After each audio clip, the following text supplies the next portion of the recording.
কাছে সব তারকাগুলো খুলে খুলে পড়ে যাবে। ওয়াহিজাল বিহারু ফুজ্জিরাত, এই জমির মধ্যে যত নদী আছে, নালা আছে, পানি আছে, সাগর আছে, সব নদীর মধ্যে সুনামি উঠবে, সুনামি উঠবে, এমন ঢেউ উঠে যাবে রে, যে ঢেউর কারণে গাছপালাগুলো সেকেন্ডের ভিতরে লন্ড বন্ড হয়ে যাবে। কথা বলেন ঠিক কিনা? বন্ধু, ওই দিন পৃথিবীটা এমন ভাবে নাচবে, ইযা সুলসিলাতিল আরদু সিলসালাহা, এই জমিনটা কাঁপতে থাকবে। ওয়া আখরাজাতিল আরদু আসকালাহা, এই জমিনের নিচে যত খনি আছে, জমিনের নিচে যত বোঝা আছে, বোঝাগুলো সব কমি করে দিবে, বের করে দিবে। এই আয়াতের দুইটা তাফসীর দেখেছি। এক তাফসীরের মধ্যে লিখেছে এই কি বোঝা বের করবে, জমির নিচে আবার কিসের বোঝা আছে। এক তাফসীরের মধ্যে লেখছে জমির নিচে কয়লার খনি আছে, কয়লার খনি বেরিয়ে যাবে। জমির নিচে তো তেলের খনি আছে, এইগুলো বের হয়ে যাবে। স্বর্ণের খনি আছে, কয়লার খনি আছে, গ্যাসের খনি আছে, এইগুলো সব বের হয়ে যাবে। আরেকটা তাফসীরের মধ্যে দেখলাম ওয়া আখরাজাতিল আরদু আসফালাহা, জমিন তার বোঝা বের করে দিবে। মানে হলো কিয়া সৃষ্টির শুরু থেকে কিয়ামত পর্যন্ত যত মানুষকে দাফন করা হয়েছে, সব মানুষকে জমিনের নিচ থেকে বের করে দেওয়া হবে। চিৎকার মেরে কি আল্লাহু আকবার বলা যাবে না? কি মনে করতেছেন ওয়াজ? কি মনে করতেছেন? বাঁচার রাস্তা আছে মনে করেন? বাঁচার রাস্তা আছে? আপনি মনে করতেছেন নদীর মধ্যে নৌকা ডিপা মারা গেছেন, কবর বুঝি হইছে না, কষ্ট বুঝি হইছে না, আযাব বুঝি বুক করছেন না? না, নদীর মধ্যে নৌকা যদি ডুবে যায়, লাশ যদি মাছে খাইয়া গিল্লা ভালাই, হাড্ডি যদি টুকরা টুকরো হয়ে যায়, ওই পানিটাই হবে তার কবর, সেখানেই তিনটা প্রশ্ন করা হবে। কথা বলেন ঠিক কিনা? বাঁচার কোন রাস্তা? বাঁচার রাস্তা নাই। আল্লাহ বড় কি নরম না শক্ত? আরো বড় করে নরম না শক্ত? দুনিয়াতে চাইতেছ না, খাইয়া পরে পেট বড় করে নিতেছ, পেট বার করবো, গাল্লা ভালো হইব। নাবির মধ্যে শ্রবণ দিব সাপে, 70 বছর মাটির নিচে ঢুকাই দিব, সেই দিন কাউকে পাবেন না, সেই দিন কাউকে পাওয়া যাবে না। যুবক দরকার হয় শুটকির ভর্তা দিয়ে ভাত খা বন্ধু, সুদের টাকা দিয়ে 3 আইটেম দরকার না, ঘুষের টাকা দিয়ে 8 আইটেম দরকার না, দরকার হয় মাটি কাটতে ভাত খা, সুদের টাকা লাগাই দিবেন যাইস না। হারামের মধ্যে কোনো আরাম, হারামের মধ্যে আরাম নাই। আপনি বিদেশ যাইবেন, লাগাই দেবেন সুদ, বাইরে যাওয়ার পর আর গল্প বাই করবো, পরে যদি টাকা করবো আমাদের চাকরি না, লাস্টে বলার মতো মরবা, কারণ হারামের মধ্যে কোনো আরাম। এই জন্য আমি বলছিলাম সব পূজাগুলো বের করে দিবে। ইযা সুলসিলাতিল আরদু জিলজালাহা, জমিনটা এমন ভাবে কাঁপবে। আমার নবী বলেন কেমন ভাবে জমিনটা কাঁপবে? নবী বলতেছেন এমন ভাবে জমিনটা কাঁপবে, ওই দিন যদি কোনো মহিলা 3 মাসের গর্ভবতী থাকে, মহিলার বাচ্চারা পেটের ভিতর থেকে ডেলিভারি হয়ে যাবে নাইসের কারণে। যদি কেউ 6 মাসের জন্য যদি গর্ভবতী থাকে, প্রেগন্যান্সি থাকলে 6 মাসের বাচ্চারা রক্তাক্ত হয়ে বের হয়ে যাবে, 8 মাসের বাচ্চারা রক্তাক্ত হয়ে বের হয়ে যাবে। স্বামী দেখবে স্ত্রীর নিচ দিয়া রক্ত, বাচ্চারা পড়ে আছে, চাইতেছে, কোন বাচ্চা মরা হইয়া বেরিয়েছে, কোন বাচ্চা চাইতেছে। এরপরে মানুষগুলা দেখবে নিচে যা রক্ত আর রক্ত। ও বন্ধু বন্ধু বন্ধুরে আমার, ও মুরাদনগরের বাবা, ও রঘুরামপুরের বাবা, আজকে পরিবেশটা পাইছি দিকে ওয়াজতে লম্বা দর্শি বুঝায় বুঝায় যাইতেছি। এই জন্য আমার তারা ঘোরা নাই। আজকে দিনও মাহফিল করি নাই, রাত্রও মাহফিল করি নাই, সিঙ্গেল মাহফিল হিসাবে মাহফিলটা রেখেছি। ও বন্ধুরে, ও বন্ধুরে, কি দিয়া বুঝাইতাম? এই যে দেখেন পেটের ভিতরে বাচ্চারা পড়ে যাবে, তখন মানুষগুলা বলবে ওয়াকালাল ইনসানু মালাহা, কি হইল, কি হইল? আসমানটা কাঁপতেছে কেন, জমিনটা নাচতেছে কেন, পাহাড়গুলা পড়তেছে কেন, মানুষগুলা শিখাইতেছে কেন, মার নিচে রক্ত ঝরে কেন?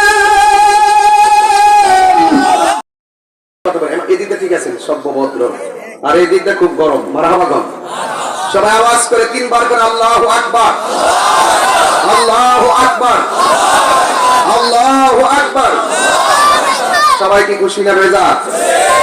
আমাদের জনাব আসিফ মাহমুদ সজিবুরের সাহেব, তিনি খুবই গুরুত্বপূর্ণ কাজে, অ্যাকচুয়ালি দেশের যে ক্রাইসিস মুভমেন্টে ওনারা অনেক ব্যস্ত থাকেন। আসতে পারেননি, দোয়া চেয়েছেন। আপনাদের সন্তান, আমাদের গর্বিত সন্তান এবং আমাদের অহংকার। আপনারা দোয়া করবেন যেন আল্লাহ পাক রব্বুল আলামিন যেন এই তারুণ্যের স্পৃহাই যেন এই দেশে ধর্মের জায়গা, শিক্ষার জায়গা, রাষ্ট্রের জায়গা যেন শান্তিময় করে এবং প্রত্যেক মানুষ, মুরব্বী থেকে যুবক, প্রত্যেকের কমিটমেন্টের মাধ্যমে যেন, ঐক্যবদ্ধতার মাধ্যমে যেন শিক্ষা, ধর্ম, রাষ্ট্র এই তিনটা জায়গা যেন অন্তত পক্ষে শান্তিময় হয়।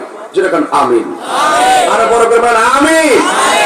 সবাই বলেন আল্লাহুম্মা সাল্লি আলা মাওলানা মুহাম্মদ ওয়া আলা আলি সাইয়্যিদিনা। আমার যুবক ভাইয়েরা, আমি বেশি লম্বা চড়া কথা বলবো না। যতটুকু কথা বলবো, কথাগুলো শুধু মাহফিলে রেখে দিলে, সীমাবদ্ধ রাখলে চলবে না রে বাবা। এই কথাগুলো বাড়ির মধ্যে নিতে হবে। বাড়ির মধ্যে নিলে চলবে না, নিজের পারিবারিক জীবনে কথাগুলো বাস্তবায়ন রূপ দিতে হবে। শুধুমাত্র পরিবারে দিলে চলবে না, নিজের ব্যক্তি জীবনে তার প্রতিফলন ঘটাতে হবে। আপনারা জবান খুলে বলেন হায়াত এবং মৌতের মালিক কে? আর আওয়াজ করে বলুন কে? আল্লাহ রাব্বুল আলামিন বলছেন বাল তুসিরুনাল হায়াতাদ দুনিয়া ওয়াল আখিরাতু খায়রু ওয়া আবকা। আল্লাহ বলছেন বান্দারা, তোমরা কি দুনিয়ার জিন্দেগিকে প্রাধান্য দিচ্ছ, অথচ আখিরাতটা হলো সবচাইতে শ্রেষ্ঠ, আর আখিরাতটা হলো চিরস্থায়ী। এই দুনিয়াটা হলো মরা গরুর মতন। গরু একটা মারা গেলে তার গোশত কেউ কিনে না। দুনিয়া করলে আখিরাত পাওয়া যাবে। এই জন্য যারা দুনিয়াকে আখিরাতের চাইতে বেশি প্রাধান্য দেয়, একদিন সব দুনিয়াদারি শেষ হয়ে যাবে। এটা আমার কথা না, স্বয়ং আল্লাহ রাব্বুল আলামিন কুরআনে বলে দিয়েছেন, কুল্লু মান আলাইহা ফান।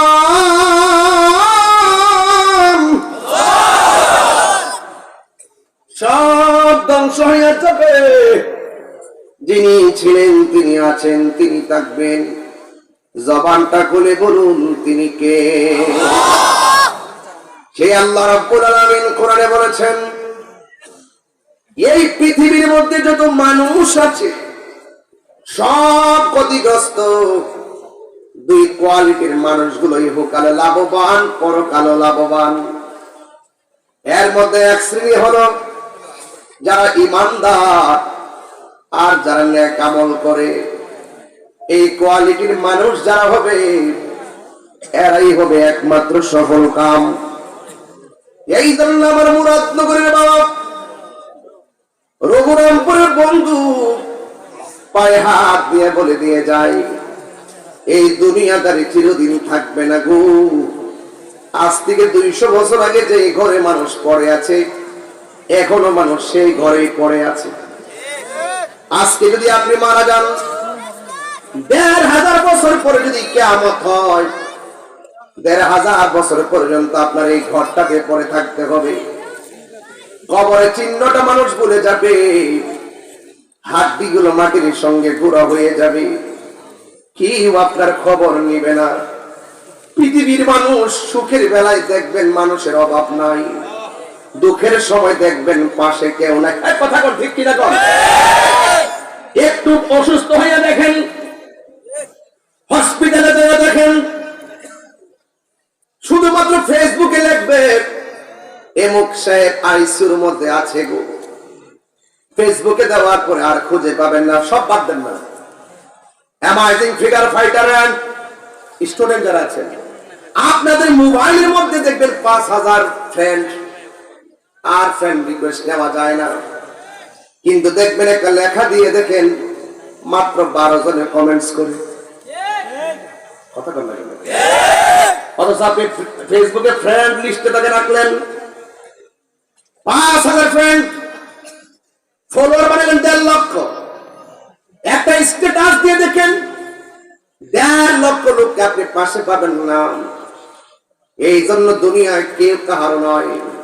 সুখের ভাগ নেওয়ার মানুষ অভাব নাই, কিন্তু কষ্টের ভাগ কেউ নেয় না। একবার মারা গিয়ে দেখেন 3 দিন পরে মানুষ আপনার খবর আর নিবে না।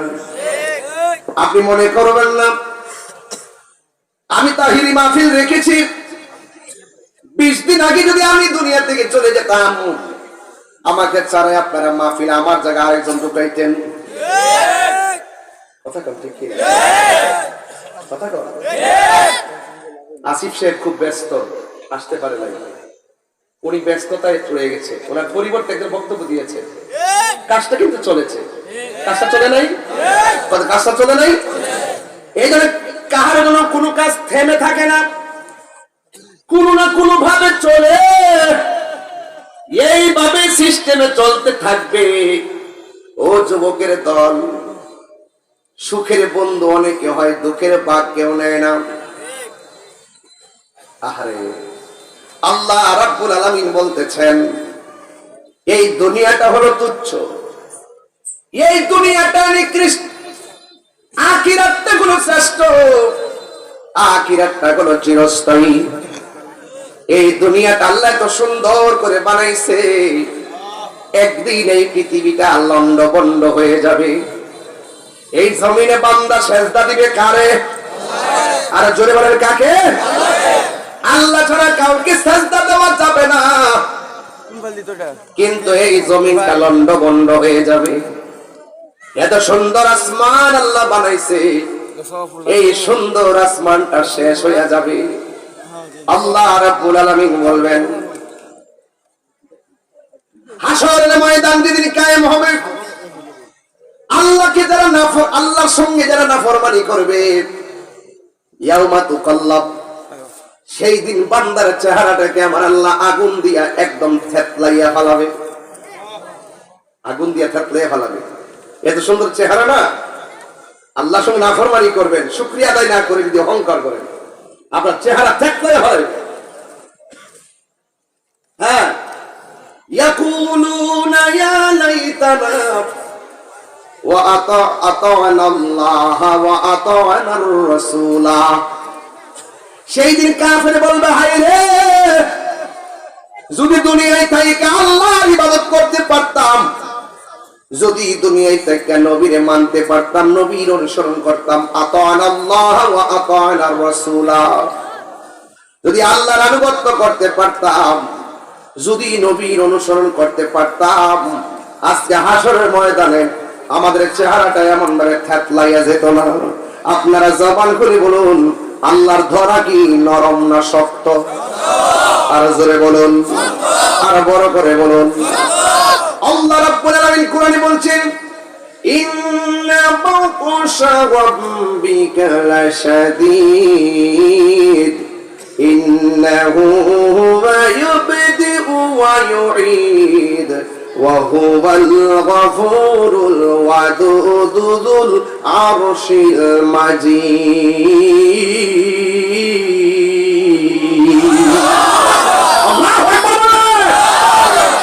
আমাদের শুরুর মালিক কে? শেষের মালিক কে? এই জন্য যিনি আমরা বানাইছেন, সেজদা পাওয়ার মালিক কে? আল্লাহ ছাড়া কাউকে সেজদা করা যাবে না। আল্লাহ রাব্বুল আলামিন বলেন ওয়া মা খালাকুতুল জিন্না ওয়াল ইনসা ইল্লা লিয়াবুদুন।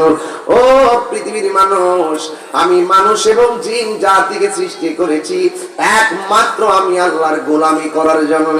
আল্লাহু আকবার।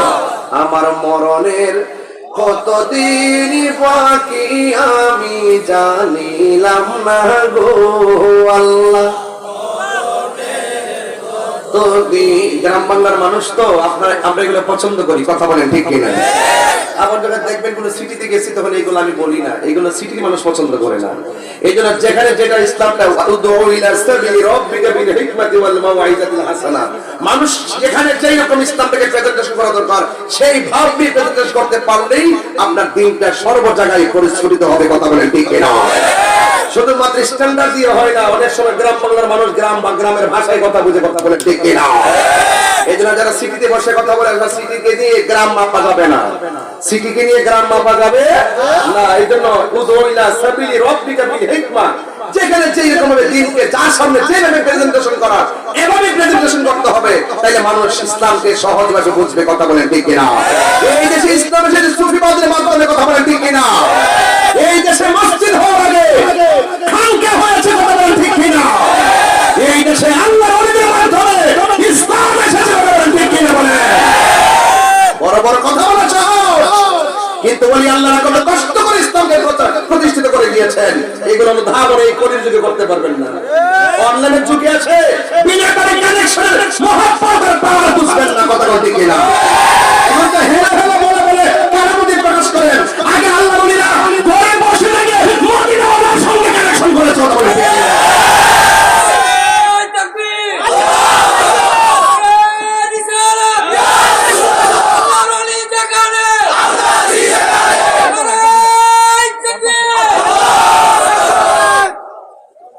আমি একটু কমেন্টসে আসিফ সাহেবকে বলছিলাম যে আমাদের মাজারের ব্যাপারে আপনি একটু সুদৃষ্টি রাখবেন। আলহামদুলিল্লাহ ওনারা চেষ্টা চালিয়ে যাচ্ছেন, আস্তে আস্তে আশা করি সবই ঠিক হবে, একটু সময় লাগবে, কথা বলেন ঠিক কিনা? আপনারা সকলকে একটু ঐক্যবদ্ধ থাকবেন, সবাই মিলেমিশে থাকবেন, হিংসা বিদ্বেষ সবাদ দিয়ে আমরা একটা সুন্দর প্ল্যাটফর্ম করে এই দেশটা প্রত্যেকটা মানুষ মানুষের সাথে ভালোবাসার মাধ্যমে দেশটা সাজাতে চাই, কথা বলেন ঠিক কিনা? হিংসা বিদ্বেষ রাহাজানি সব ডিলিট করে দিতে হবে, কথা বলেন ঠিক কিনা? বলেন ভাইরা আমার, আমি আপনারা জানেন আমার একটা অভ্যাস জানেন তো আপনারা, আমি আগে যে মনে হলে মনে নাকি করে পাল্টাইছি? আমি কি কোনো ছাতা ধরে ওয়াজ করি? আমি ছাতা ধরে ওয়াজ করি, আমি যেটা সত্য সেটাই বলি, এটা আমার নীতি, এটা আমার আদর্শ। আমি আজকে আসার সময় একজন আমাকে ফ্রান্স থেকে ফোন দিয়েছেন, একজন সাংবাদিক, বলছিলেন যে আমার সাথে কথা বলবেন, এটা রেকর্ড করবেন, এটা ছাড়বেন। আমি বলছি দেখেন ভার্চুয়ালি আমি এই কথাগুলো একটু কমই বলি, তবে কেন ফোন করেছেন বলেন? বলছি যে আপনার চিন্তা চেতনা কি? আমি বললাম যে আমার চিন্তা চেতনা একটাই, একটা হলো রাষ্ট্র, আর একটা হলো ধর্ম, আর একটা হলো শিক্ষা। এই তিনটা জায়গাকে সুন্দর করতে গিয়ে, সাবলীল ভাবে সাজাতে গিয়ে, যেভাবে তরুণের স্পৃহাকে বুকে ধারণ করে হোক, যেভাবে আমরা পারি সেইভাবে প্রতিষ্ঠা করে আমাদের লক্ষ্য এবং উদ্দেশ্য, কথা বলে ঠিক কিনা? শিক্ষাই জাতির মেরুদণ্ড, কথা বলে ঠিক কিনা? এই জন্য সবকিছু নিয়ে চিন্তা ভাবনা করতে হবে। এই জন্য আমি তাহিরি কখনো নরম কখনো গরম, আমি হক কথা বলতে কাউকে ভয় পাই না, এটা আমার কন্টেনমেন্ট, কথা বলে ঠিক কিনা? বলেন আমি ছাতা দ্বারা যেদিকে যেদিকে দৃষ্টি দিকে ছাতা, এগুলো আমি পছন্দ করি না। আমার কথা হলো হক কথা বলতে হবে। আমি যদি ধর্মের ব্যাপারে হক কথা না বলি, এটা কে বলবে? এসে রাস্তার এক লোক এসে বলবে আমার যদি একজন দিয়ে বলবে ভাই জানো আপনি অটোটা চালান তো কোম্পানি বলছে, আমি বলে যে বাজান মাপ চাই, অটো চালাবার ক্ষেত্রে আপনি আমার বস। একজন যদি আমার ক্ষেত্রে হুইটার দেন তো ঠিক আছে, আমি সব দান খাটতে অমান করে নেবো, এটার একটা বাজ আছে, আছে না? এটা যে করে সে বোঝে, তো এক একজন এক একটা জায়গায় অভিজ্ঞ, তার মেয়েটাকে সে জায়গায় কাজে লাগাবে, এটাই বাস্তব, কথা বলেন ঠিক কিনা? একটু আমার সাথে গজলটা বলতে আপনাদের অসুবিধা হবে নাকি? একটু মহব্বতে বলবেন, আপনার মার চেহারা খেয়াল করে বলবেন, আপনার বাবার চেহারা খেয়াল করে বলবেন। একদিন আপনি যদি দিকে চলে যাবেন, ওই কবরটা খেয়াল করে বলবেন আসল ঘরের নাম কি, বিল্ডিং না কবর? আমার মরণের কতদিন বাকি আমি জানিলাম না গো, আল্লাহ মরণের বাকি আমার মরণের আমি জানিলাম না গো, আল্লাহ মরণের কতদিন বাকি। আর আজরাইল আসিয়া যখন হস্তে দিবা ধরি, আজরাইল আসিয়া যখন হস্তে দিবা ধরি, তখন আমার মনা ভাই করবা লুকালুকি আমি জানিলাম না গো, আল্লাহ মরণের কত দিন বাকি আমার মরণ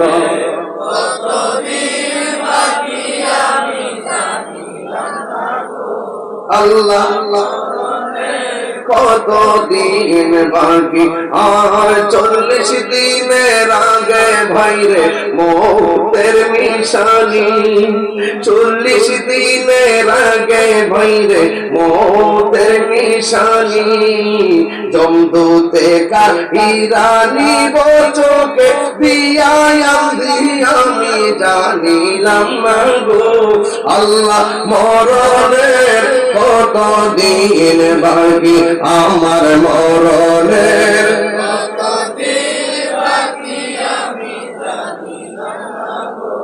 আল্লাহ মরণের কত দিন বাকি আর হায়াত হইল হাতে ভাইরে মৌত হইল পায়ে হায়াত হইল হাতে ভাইরে মৌত হইল পায়ে যেই জায়গা যার মরণ লেখা সেই জায়গা সে মরে আমি জানিলাম না গো আল্লাহ মরণের বাকি আমার মরণের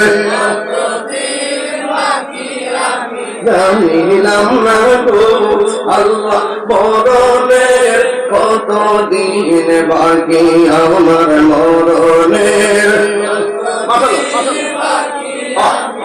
নিলাম না গো আল্লাহ মরণের কত দিন বাকি একটা জবান বন্ধ রাখবেন না একটা কানের মাছ লাড়বেন না চুপচাপ থাকবেন মুরব্বী বাবারাও আপনাদের দোয়া নিয়ে